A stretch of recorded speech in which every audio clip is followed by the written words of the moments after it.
Welcome back to Total Thyroid with John Russell. I am your host, and I am super excited because today's we have a visitor with us. This is our first visitor on Total Thyroid, and we've got Julia Diaz. Julia is a thyroid dietitian who focuses specifically on thyroid cancer. She is fantastic. She works with us quite a bit at the Russell Center. She's also a 15 warrior. And Julia, welcome to the podcast. Oh, thank you so much. Thank you for having me. I really appreciate it.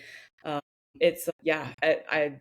love what I do, and I love the opportunity to be able to work one-on-one with thyroid cancer warriors and thyroidectomy warriors, and along with being able to support your clients at the clinic. It's such a beautiful thing, and just excited.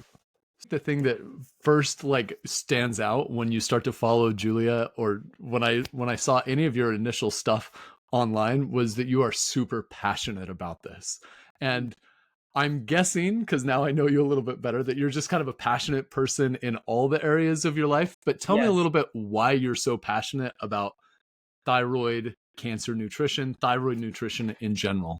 Yeah, I am just, maybe it's the Virgo in me. No, I'm kidding, but I am a Virgo. So maybe it's that. But no, it's just, after I was, by being young and with no family history of thyroid cancer, I was already actually studying to become a registered dietitian. And it really reinforced becoming a registered dietitian for me, because I understood, I just never wanted reoccurrence or never wanted anything happening like that again, because it's very, shocking. And that, being in the field and once becoming a registered dietitian, seeing everybody in hospitals and long-term care, and then as well as working in dialysis, the thyroid communicates with so many different parts of organs in your body. And after having to go through multiple surgeries myself, and just seeing other people in dialysis with kidney disease, how it coordinates with thyroid cancer or with thyroid disease.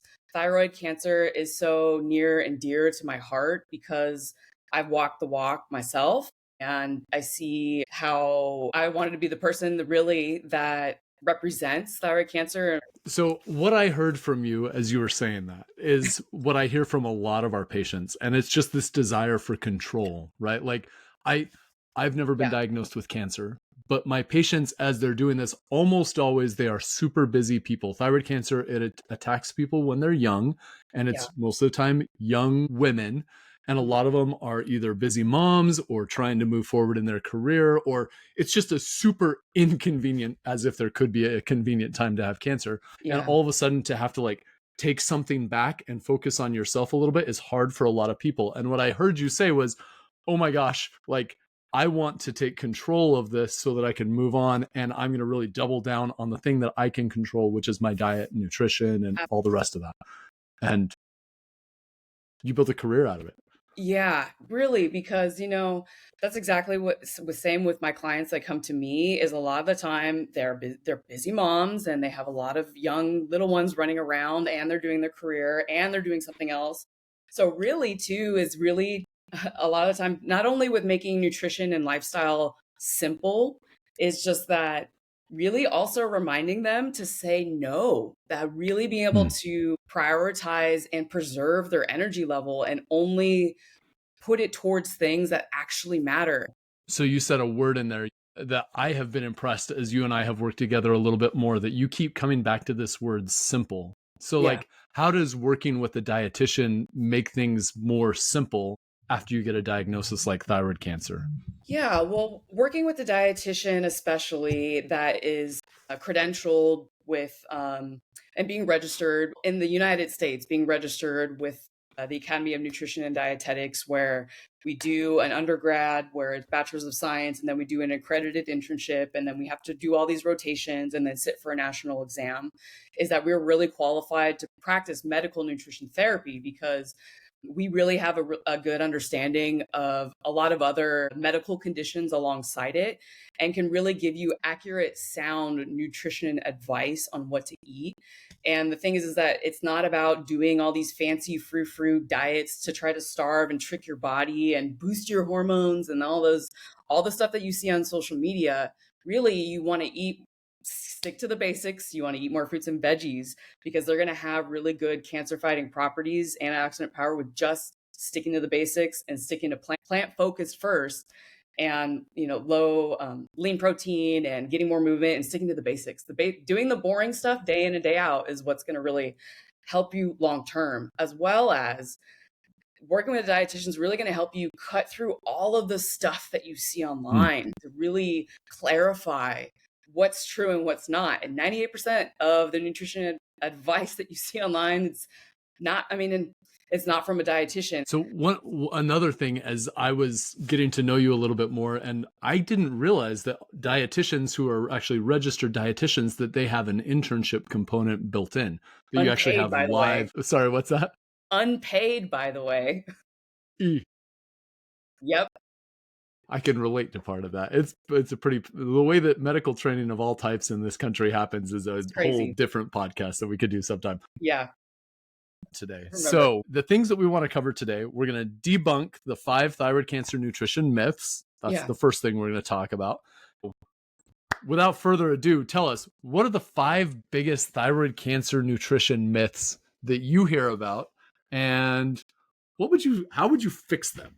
So first off, a lot of the time, especially on social media, a lot of people are trying to go the natural route because they are afraid of getting their thyroid removed. They don't want to live without their thyroid, and diet alone can't cure thyroid cancer. Really, there's no magical diet, but on its own. But the thing is that diet alone cannot cure thyroid cancer or cancer in general. So myth number 1 then is just this idea that there is something that you can do independently to cure yourself from thyroid cancer.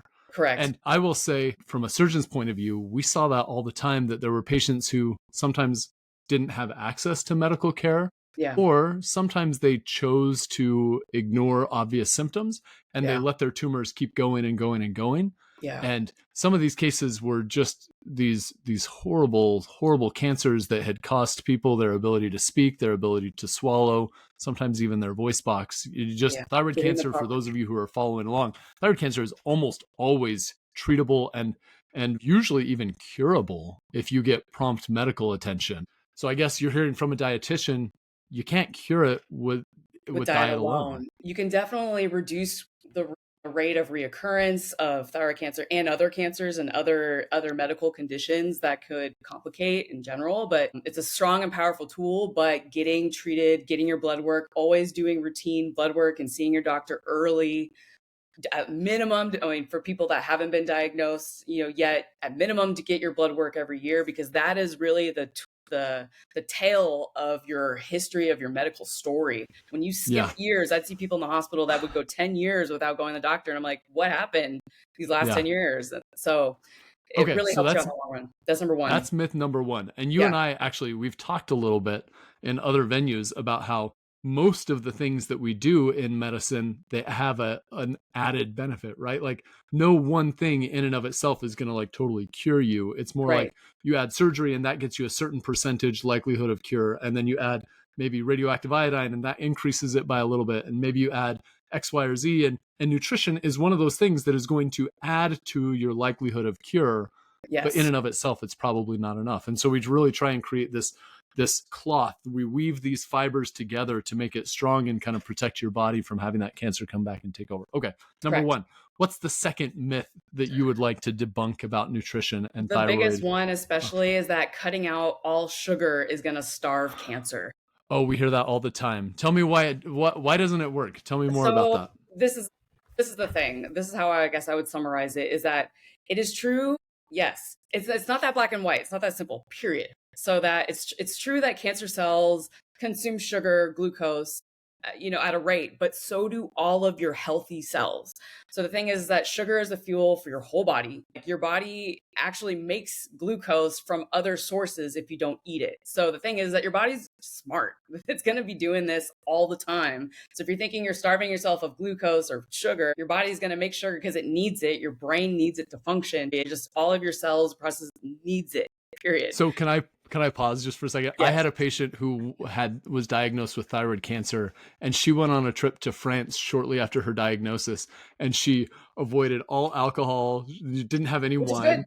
which is good. She didn't have any baguettes. She didn't have any croissants. She didn't do Aw. anything. And she came back and she said, I was so good. I didn't have any sugar the whole time. Part of me died on her behalf. Yeah. I was like, oh, you poor thing. You I just did love this great trip. croissants and baguettes. I love croissants. Yeah. But you're saying that has a little bit of a role, but not as much as people think. It's not going to give Correct. you what you think it's going to give you. Yeah, it's not gonna do what you think it is. You think you're outsmarting the system in that regard, but your body is so smart that it's not gonna do that, and you're gonna feel worse. The whole Mm. point really is to minimize and reduce the added sugars that you get in your diet, which is what you get from sugar sweetened beverages. You look on the back and it's got like 70 grams of sugar, those kinds of things. Even when it comes down to having boxed cereals, there's a lot of boxed cereals that have lots of added sugar to it. So minimizing added sugar from your diet and focusing more on whole food sources doesn't necessarily need to be raw, because people think, oh my gosh, I have to eat raw and it's boring and plain. The thing is that no, like there are really good healthy cereals out there that have lower amounts of added sugar, and actually they're fortified with nutrients like iron, stuff that you need, or zinc. Really healthy carbs in moderation, and focusing on more whole food source grains than anything, because it has more fiber, which is really what's going to be that cancer fighting property. And that's what's really gonna that's more powerful. So the more that you can reduce added sugars, better. Fruit is safe. Eat fruit, please. And building a overall healthy lifestyle is what's going to be most effective than cutting out major food groups and cutting out sugar from everything, being miserable. Yeah, that makes sense. You And can I, have I cake on think your from birthday, please. Yeah, that's a good point. So I think that's actually really meaningful. And one of the background reasons thyroid cancer may be more than other cancers from a medical point of view, thyroid cancer is a very slow growing cancer.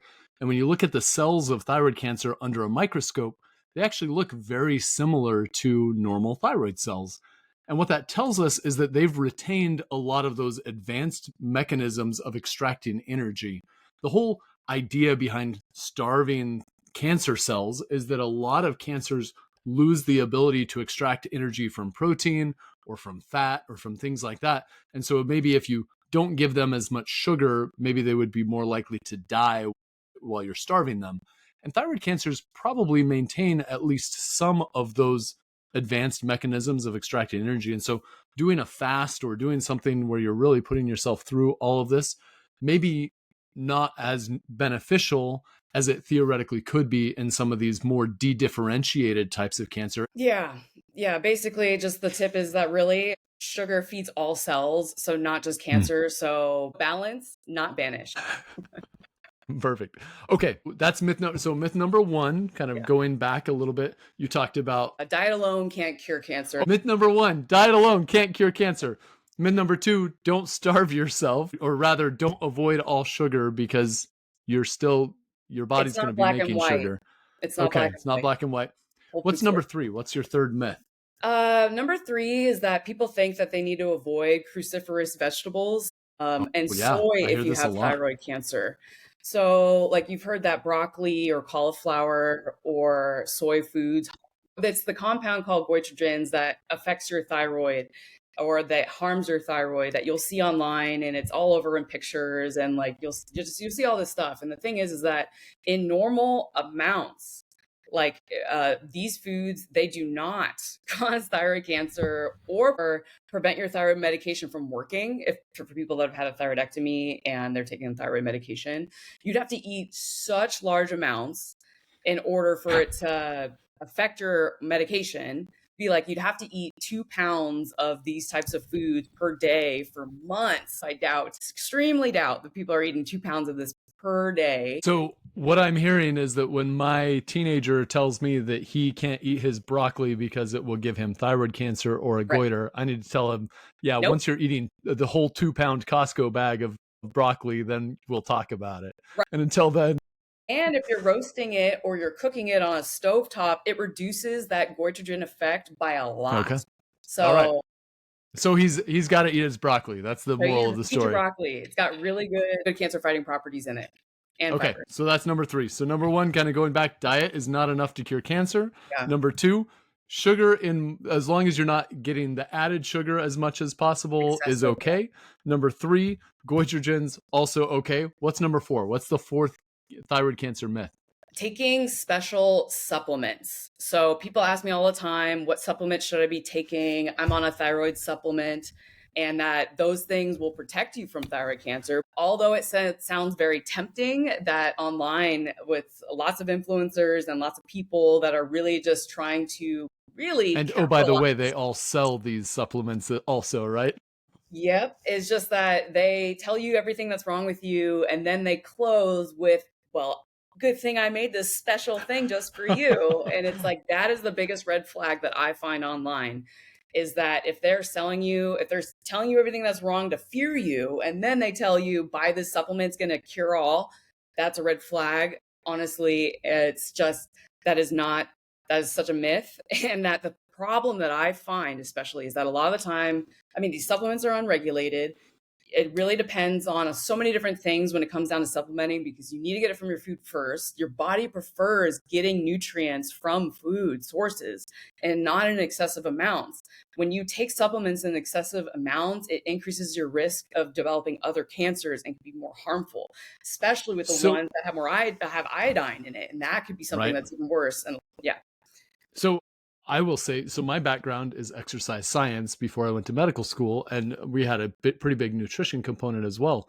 And one of the things that I was really shocked to learn, which has been reinforced over time, is that because these supplements aren't FDA regulated, Yeah. we don't really know what's inside of them. Nope. And we have found at different times as we process these that people will put additives inside of these supplements, such as prednisone or Yeah. other steroids, and these steroids will make people feel better, especially if you have an autoimmune condition. And so Right. patients will go through these cycles of temporarily feeling really good when they start a new supplement. Yeah. And then lo and behold, then you actually will cause a problem by taking this immune suppressing, this long-term adrenal suppressing, like Yeah. all of the fallout that comes from having these unregulated supplements. And Yeah. that clearly, that's kind of the worst case scenario. Most of the time, they're just not really doing what people say they're going to do. No, definitely not. I mean, there's just, yeah, it's just, Yeah. there's, Say no more. yeah. All right. So diet's not enough. Sugar is okay. Try not to let it be processed sugar. Goitrogens, got to eat your broccoli. Supplements are not the Food first, supplement if needed, depending on what your food blood work first. Love says and that. what your Love doctor that. Food says. first. So what's number 5? What's the 5th myth that you want to debunk Is about that thyroid cancer moderate nutrition? drinking is fine, or that it won't Moderate affect your drinking is thyroid fine. cancer risk, or that, can I drink one glass of wine? There was that old saying that it was heart healthy, and that resveratrol that are in grapes, and the concentration is higher in wine, technically, because it's liquid versus actual. And the thing is that the ethanol in the alcohol cancels all of that out. So I'm sorry. It's just, no, there's no there's no amount of alcohol that is safe to drink. Even the US, to the general surgeon recommendations, guidelines that came out, no, just full blown no for everybody. Just, that's what the research says. And it's not only them, it's lots of big organizations. And this is the most research studied thing that has really proven over and over again that it is not healthy for you. Honestly, to getting resveratrol, this cancer fighting property that you would have in wine, is honestly way better found in food. And that will give you more benefit long term. And honestly, it's just, no, save it. And this is coming from somebody who lives in Northern California. So you got to believe what you're saying. I also used to work for a winery. So it's See, just, there you go. no. There you go. Okay, so that was fantastic. The 5 myths before we wrapping those up. Number 1, diet will not cure your cancer all by itself, no matter how good you do. Number 2, sugar is okay. Don't let it be processed sugar. Number 3, goitrogens are also okay, unless you're downing a 2-pound bag of broccoli every day for months. Raw. Yeah. Raw. Number 4, supplements are not as good as food. Food first. Food And first. Supplement if supplements needed. if needed. And number 5, I can't even read my notes. The myth that moderate drinking No is alcohol is okay safe. is just a myth, sadly. Yeah. Okay, very good. 5 myths debunked. You heard it here first. Yeah. Okay, Julia, thank you so much for being on today. We debunked the 5 most common myths of thyroid cancer nutrition. Just kind of going over those one last time. Diet is not enough to cure your cancer. Thank you for saying that as a surgeon. Thank you for saying that. Number 2, sugar is okay, and your body's going to make sugar even if you aren't eating it. So try not to get the processed sugar. Number 3, goitrogens are also okay. It's okay to eat your broccoli. Number 4, that supplements are not as good as food. Food first, supplements as needed afterwards. And number 5, that the myth that moderate drinking is fine is actually just a myth. So, Yeah. Julia, as we wrap up, thank you so much for being on here. Anything else that you want to tell people as they kind of, and we'll have you back on very shortly. Yeah. But anything you want to say in parting before you go? Yeah. Honestly, thank you so much for having me. And thank you so much for listening, everybody. I hope you feel more informed and, really inspired to really focus more on simple and positive changes and to not be so overwhelmed by all of the clutter that you see online, thinking you need to do super abstract things in order to live a healthy lifestyle. Really sticking to the basics and the boring stuff is the most effective. So, and it's all about consistency, self-care, saying no more often to people to really preserve your energy levels. And really, if you need support, this is exactly what I do is will help you get through thyroid cancer before, during, or after any parts of your journey. And people that have had a thyroidectomy, you can definitely reach out to me. You can find me on Instagram or TikTok at Thyroid Cancer Dietitian. You can also look at me on my website and thyroid too. But just here to support and speak the truth, science-based. And I very much reinforce everything. So if you're looking for help as you're on your thyroid cancer journey, certainly at the Russell Center, we're happy to help. But if you have what you need as far as surgery and that planning, Julia is a fantastic resource. So find her online, like follow her on Instagram, like learn from everything that she's sharing. And Julia, we'll talk to you soon. Sounds good. Thank you so much.